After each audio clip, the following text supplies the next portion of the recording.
Marami rin ang nagbibisita iglesia kapag Semana Santa at narito iba't ibang simbahan dito sa Luzon na pwede niyong dayuhin sa unang balita. Nakahanda na ang mga simbahan para sa mga magbibisita iglesia ngayong Semana Santa. Sa Lipa, Batangas, isa sa mga dinarayo ang Mount Carmel Church kung saan pinaniniwalaang nagpakita ang mahal na Birheng Maria kay Sister Teresita Castillo at umulan ng mga rosas noong 1948. Bagaman hindi ito pinatotohanan ng Vatican, patuloy ang pagbisita ng mga deboto sa lugar. Dinarayo rin ng mga deboto ang imahen ni Amang Hinulid o Kristong Patay sa Calabanga, Camarines Sur. Pinaniniwala ang dinala yan mula Espanya at naging malalim na simbolo ng pananampalataya ng mga Bicolano.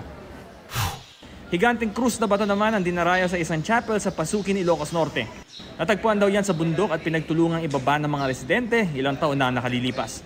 Pinaniniwala ang milagroso ito dahil maraming umano ang gumaling sa sakit matapos magdasal at magtirik ng kandila.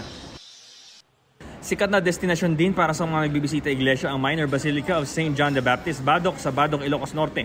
Ilan sa makikita riyan ang mga painting sa kisame ng simbahan at imahen ng Birheng Maria. Sa Ilocos Sur naman, pwede rin bisitahin ang Santa Maria Church na isang UNESCO World Heritage Site. Sasalubong sa iyo riyan ang malaking rebulto ni Birheng Maria. Isa yan sa mga Baroque church sa bansa na napanatili ang orihinal na estruktura sa loob at labas ng simbahan. Ito unang balita, Bam Alegre para sa GMA Integrated News.